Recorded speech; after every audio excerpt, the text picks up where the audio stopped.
నమస్కారం. శ్రీమద్భగవద్గీత 6వ అధ్యాయము 26వ శ్లోకము.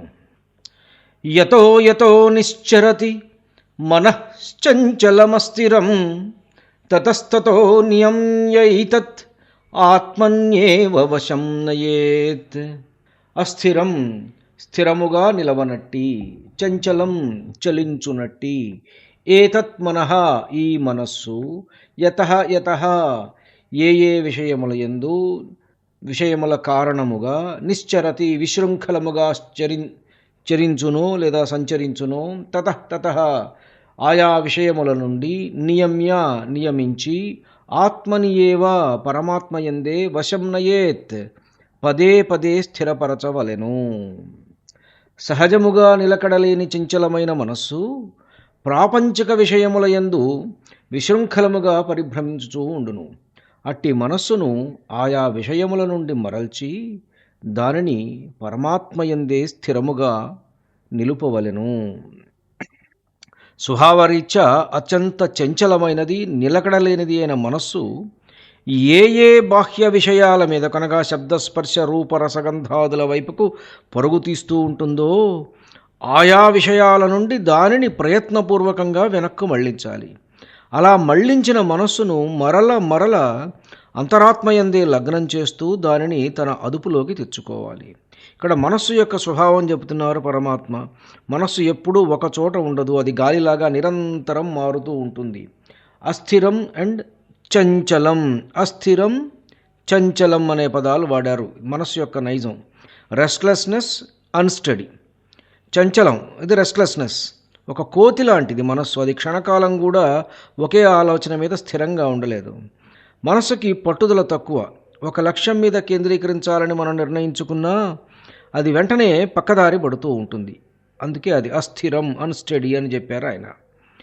యతో యతో తతస్తతో అని కూడా ఇక్కడ మనకు పరమాత్మ వాడారు. ఎక్కడెక్కడికి వెళితే అక్కడక్కడి నుండి, యతో యతో తతస్తతో, అది ఎక్కడికి వెళితే అక్కడి నుంచి తీసుకురా.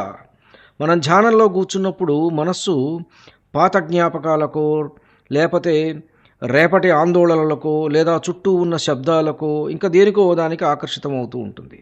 మనస్సు పక్కదారి పట్టిందని గమనించటమే ధ్యానంలో మొదటి మెట్టు. బలవంతంగా వద్దు. మనస్సును బలవంతంగా అణిచివేయడం కంటే అది ఎక్కడికి వెళుతుందో గమనించి ప్రేమగా మళ్ళీ వెనక్కు తీసుకురావాలి. ఇది ఒక చిన్న పిల్లవాడిని ఆటల నుండి చదువు వైపుగా మళ్లించినట్లు ఉండాలి. నియమ్య అంటే కేవలం ఆపటం కాదు, దానికి ఒక క్రమశిక్షణను అలవాటు చేయటం. ఇంద్రియాల ద్వారా బయటి ప్రపంచంలోకి ప్రవహించే మనస్సు యొక్క శక్తిని లోపలికి మళ్లించడమే ఈ నియమ్య అనే ప్రక్రియ.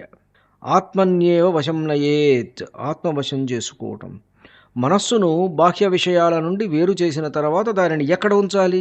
Again this is a question. ఖాళీగా ఉంచితే అది మళ్ళీ పాత విషయాల మీదకు వెళుతుంటుంది. కాబట్టి దానిని ఆత్మయందు అంటే ఇష్టదైవము, శ్వాస లేదా మంత్రము. శ్వాస మీద ధ్యాస అంటారు కొంతమంది ఒక మంత్రాన్ని జపించమంటూ ఉంటారు, కొంతమంది ఇష్టదైవాన్ని ప్రార్థిస్తూ, లేకపోతే మనసులో నిలుపుకోమంటారు. ఇలా నిలపాలన్నమాట. మనస్సుకు ఆత్మలో ఉండే ఆనందం అలవడితే అది బయట విషయాల కోసం వెతకడం మానేస్తుంది. ఇది ఇక్కడ ఒక ప్రాక్టికల్ అప్లికేషన్ ఈ శ్లోకం. నాకు ధ్యానం కుదరడం లేదు, మనస్సు ఎక్కడికో వెళ్ళిపోతుంది అని చాలామంది నిరాశపడుతూ ఉంటారు, ధ్యానాన్ని వదిలేస్తూ ఉంటారు.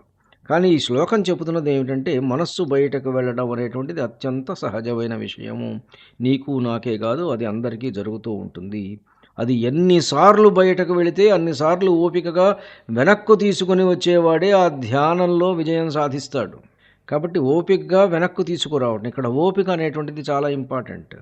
ఒక శిక్షణ పొందని గుర్రాన్ని లొంగ తీసుకోవడానికి రౌతు దాన్ని ఎలాగైతే పదే పదే తన అదుపులోకి తెచ్చుకుంటాడో సాధకుడు కూడా తన మనస్సును అలా అదుపు చేయాలి. క్రమంగా మనస్సుకి ఆత్మయందు ఉండడమే అలవాటవుతుంది. దీనినే అభ్యాసము అంటారు. అభ్యాసేనతు కౌంతేయ వైరాగ్యేణ చ గృహ్యతే అని ముందు వస్తూ ఉంటుంది. దీనినే అభ్యాసము అంటారు. ఆ అభ్యాసం చాలా ఇంపార్టెంట్ అన్నమాట. ధన్యుణ్ణి. నమస్కారం. మీ ఊటుకూరు జానకి రామారావు.